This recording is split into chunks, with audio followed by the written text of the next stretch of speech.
Spirit doll atau boneka arwah, fenomena yang sedang ramai di sekitaran kita. Bahkan sebelumnya fenomena ini juga sempat ramai di Thailand, di mana orang yang mengadopsi spirit doll atau boneka arwah, mereka memperlakukan boneka tersebut layaknya seorang manusia. Diceritakan orang-orang yang mengadopsi atau memelihara boneka arwah itu akan mendapatkan sebuah keberuntungan dan kebahagiaan di dalam hidupnya. Dan diyakini boneka arwah tersebut juga mempunyai seorang arwah di dalamnya. Nah, jadi video kali ini kita akan mengupas lebih dalam apa itu boneka arwah, bagaimana sistemnya, dan apa efek serta resiko untuk orang-orang yang mengadopsi boneka tersebut. Buat kalian yang penasaran, tetap saksikan video ini sampai selesai. Oke, assalamualaikum warahmatullahi wabarakatuh. Salam rahayu, salam mulia. Gue Jo. Selamat datang di channel Perjalanan Waktu. Oke, jadi di video kali ini kita akan membahas tentang spirit doll atau sebuah boneka arwah. Sebelum spirit doll atau boneka arwah, fenomena yang terjadi sebelumnya itu kan tentang spirit box atau sebuah alat yang diyakini sebagai media komunikasi kita manusia dengan makhluk goib, dengan alam goib. Dan itu juga sempat dipraktikkan oleh salah satu YouTuber, walaupun akhirnya video itu dicekal dan banyak dihujat oleh netizen. Dari dua benda tersebut, dua-duanya sama-sama dikaitkan dengan sesuatu yang tak kasat mata. Mungkin bagi beberapa orang melihat kejadian ini, melihat fenomena ini, ada yang merasa aneh. Masa iya gara-gara sebuah boneka maka kita akan mendapatkan keberuntungan dan kesuksesan ataupun hal-hal lainnya yang banyak orang sebutkan. Jadi kita mulai dari sejarahnya dulu ya. Nah, sebelum fenomena boneka arwah atau spirit doll ini nyampe ke kita, nyampe ke Indonesia, sebenarnya media boneka ini sudah lama banget digunakan oleh orang-orang di luar sana, oleh para praktisi, oleh para orang-orang yang menggunakan atau mendalami magic. Kalau di luar kita bisa ambil contoh itu voodoo. Arti dari kata voodoo ini sendiri adalah roh. Nah, ritual voodoo ini sendiri di luar sana itu sering digunakan untuk media pengobatan atau healing. Nah, di luar sana, orang-orang yang mengalami gangguan kejiwaan ataupun mengalami gangguan-gangguan non-medis, magic dan lain sebagainya, mereka menggunakan media sebuah boneka. Nah, setiap bonekanya ini melambangkan tiap-tiap roh yang mereka percayai. Nah, makanya di luar sana boneka voodoo itu nggak cuma satu, tapi ada ribuan. Nah, jadi mereka mempercayai tiap-tiap boneka itu mempunyai roh-roh yang berbeda-beda sesuai dengan kebutuhannya. Tapi seiring dengan berjalannya waktu, boneka voodoo ini akhirnya bergeser. Dari yang tadinya untuk pengobatan, untuk healing, nah tapi sekarang ini boneka voodoo itu lebih dipercayai untuk menyakiti orang lain. Nah, itu kalau dari sejarah di luar Indonesia. Nah, sedangkan kalau untuk di Indonesia sendiri, sejarahnya tuh begini. Nah, jadi pada zaman dahulu itu ada sebuah keluarga. Ada seorang ibu dan seorang anak. Nah, ketika itu si ibu dan si anak ini baru aja kehilangan seorang bapaknya. Dia meninggal dunia. Jadi tinggal si ibu sama si anak. Nah, jadi si ibu ini mati-matian berusaha untuk menghidupi anak perempuannya. Segala macam cara dia lakukan. Nah, karena tinggal anak perempuannya ini juga yang dia punya. Sampai akhirnya takdir berkata lain. Nah, ternyata si anak ini nggak lama pun juga meninggal karena suatu penyakit bawaan. Kita sebut aja begitu ya. Nah, jadi si ibu ini benar-benar tertekan karena belum lama suaminya itu meninggal, nggak lama anak kesayangannya dan anak satu-satunya pun juga harus pergi dari dia.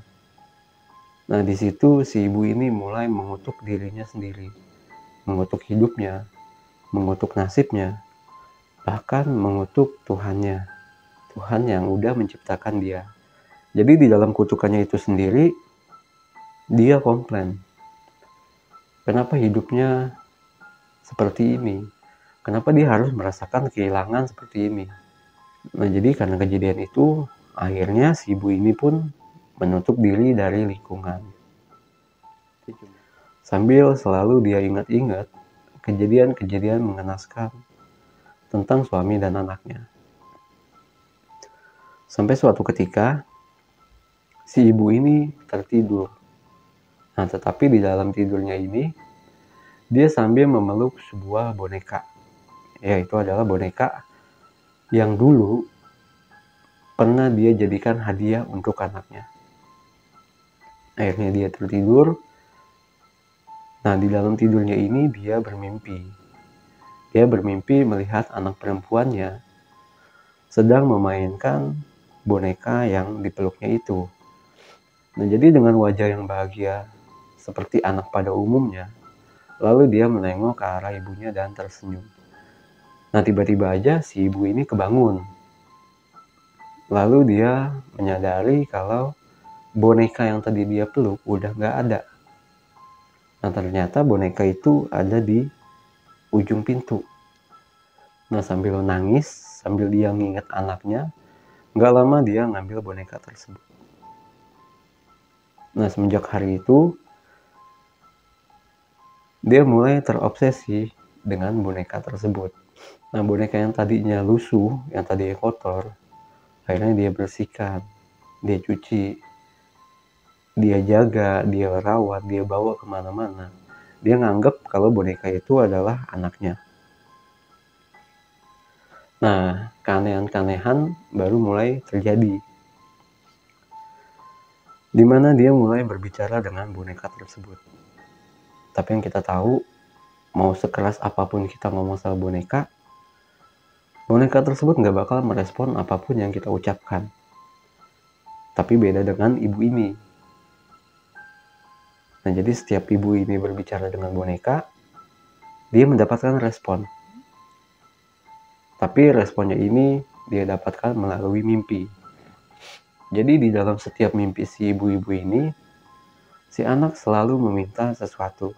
Dari permintaan-permintaan yang masuk akal sampai permintaan yang nggak masuk akal.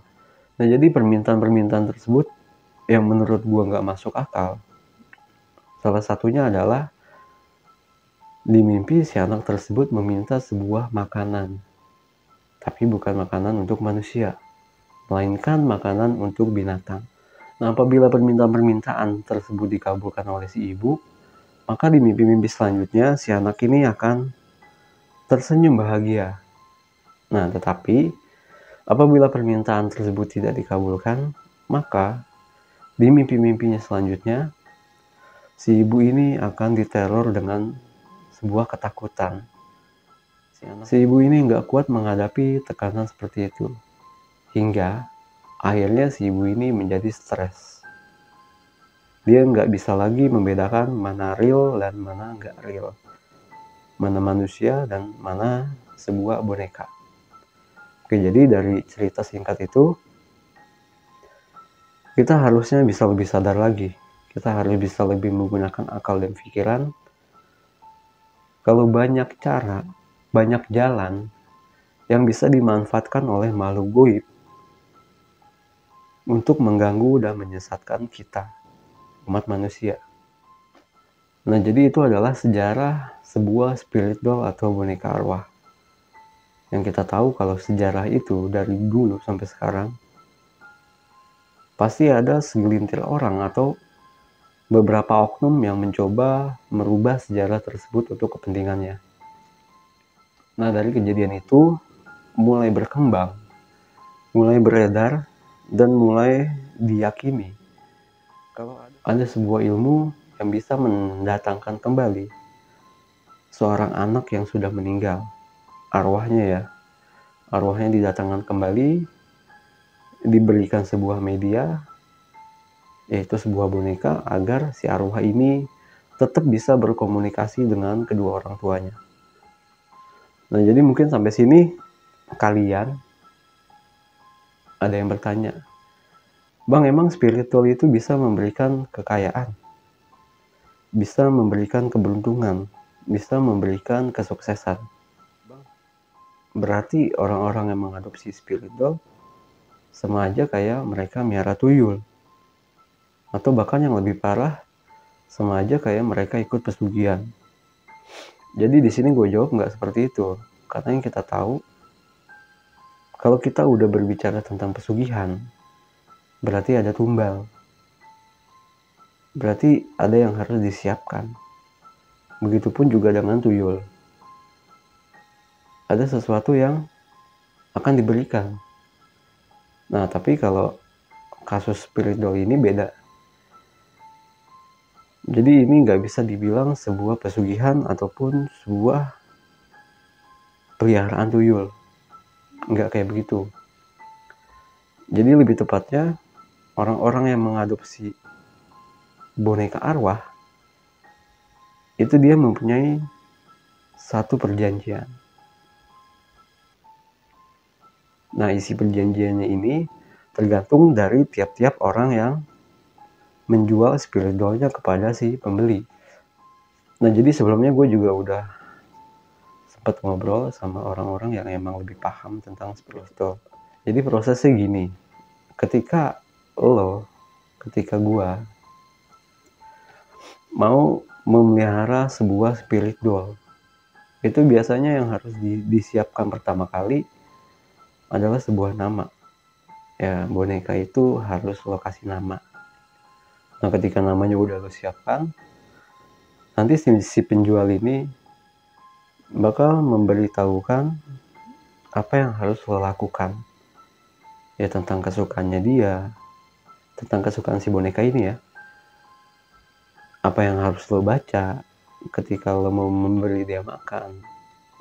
Nah, jadi setelah semua persyaratannya itu, lo harus berjanji sama si penjual kalau lo bakal menganggap itu seorang anak dan lo bakal memperlakukannya itu sebagai seorang anak.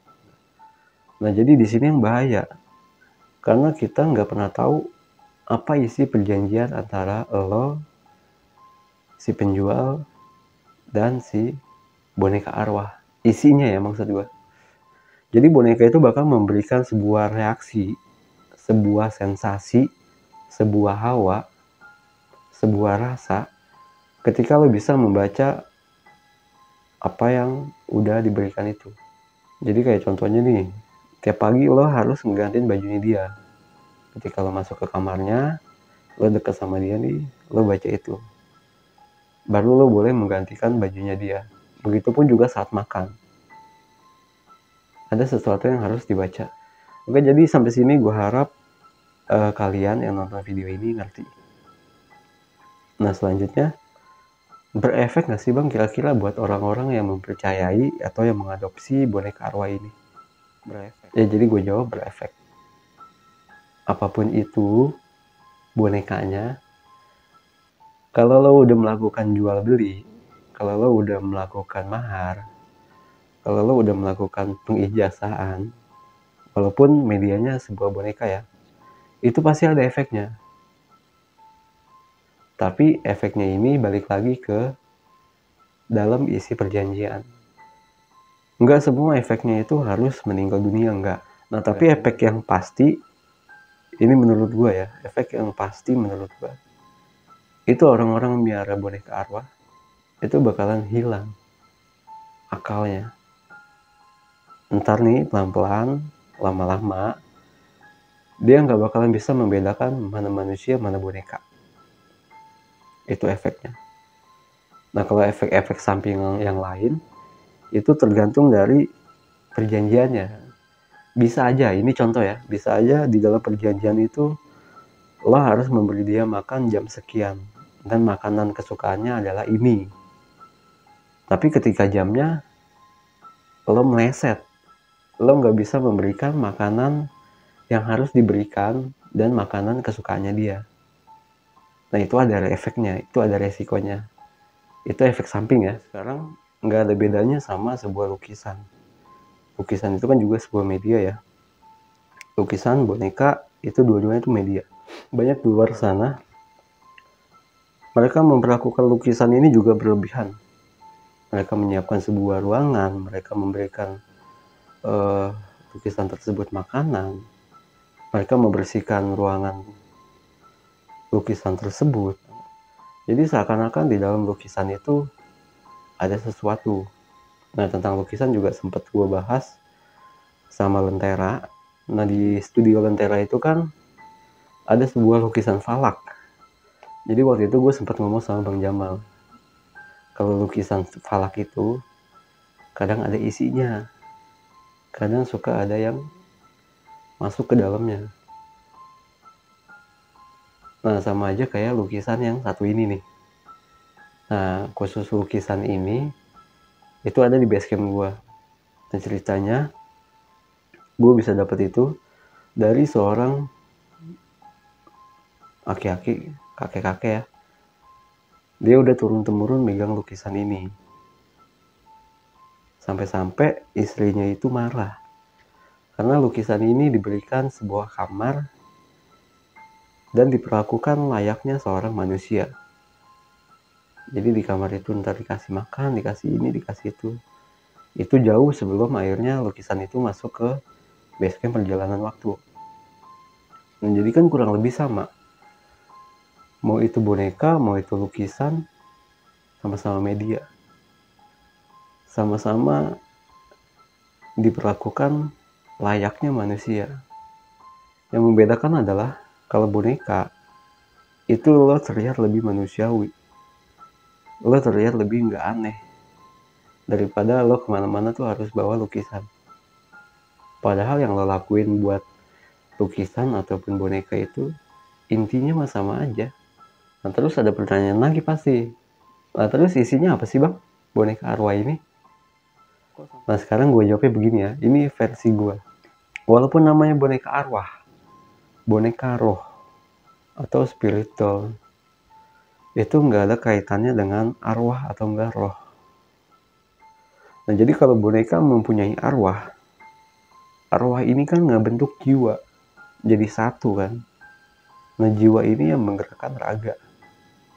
Jadi kalau si boneka arwah ini mempunyai arwah, udah otomatis pasti dia bergerak. Pasti dia menjadi makhluk hidup. Nah tapi ini mereka nggak bergerak, mereka nggak makan, mereka nggak minum. Mereka hanya dianggap seperti manusia. Nah berarti isinya ya makhluk goib. Walaupun namanya ntar berbeda-beda. Kalau ini kan secara global, secara umum ya namanya makhluk goib. Mau itu ntar namanya jadi korin, jadi jin, jadi setan, jadi tuyul, dan nama-nama lain sebagainya. Tetap gue menganggap ini isinya makhluk goib. Kalau kita udah tahu nih isinya makhluk goib, ya kan? Terus orang-orang yang mengadopsinya harus memperlakukan mereka sebagai manusia. Ini asal kalian tahu ya, mereka ini memang pengen menjadi seperti manusia. Tapi nggak pernah bisa, karena bentuknya, karena kekurangan-kekurangannya. Jadi jangan sampai apa yang mereka inginkan kita kabulkan lewat sebuah boneka. Ya karena kodratnya nggak begitu. Manusia, makhluk goib. Walaupun kita hidupnya berdampingan, ya jangan sampai sebegitunya. Ini khusus buat orang-orang yang mau memelihara boneka arwah ya. Jadi semoga dari tayangan ini kita bisa sama-sama belajar. kita bisa lebih menggunakan lagi akal dan pikiran kita. Kira-kira masuk nggak nih? Kira-kira nyambung nggak sama pemahaman kita? Jadi ini kira-kira di luar jalur nggak dari apa yang udah ditetapkan Tuhan untuk kita. Nah, tapi ada yang unik. Semenjak boneka arwah ini booming, itu kan mulai tuh satu-satu orang berani nunjukin boneka adopsiannya. Nah, di salah satu boneka tersebut, ya, di sini yang harus ditekanin ya. Biasanya satu boneka isinya satu makhluk goib. Nah, tapi ini boneka tersebut diisi sama satu istana. Ya, kita tahu sendiri kalau satu rumah itu punya satu keluarga yang isinya mungkin bisa 3, bisa 4, bisa 5 ataupun lebih.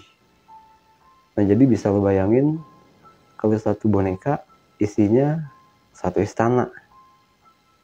Nah, di situ ada berapa banyak makhluk goib. Jadi pesan gue hati-hati. Karena kita berurusan dengan sesuatu yang nggak terlihat. Ya, kelebihan mereka bisa melakukan apapun itu, tapi kita nggak bisa melihatnya. Jadi jangan sampai yang kelihatannya sepele, tapi ntar efeknya kita rasain di kemudian hari. Nah, terus terakhir pesan gua, kalau emang kalian mau mencari kemudahan rezeki, hidup yang bahagia, hidup yang penuh dengan keberuntungan, daripada kalian mengadopsi sebuah boneka yang kalau lo kasih makanan juga dia nggak makan.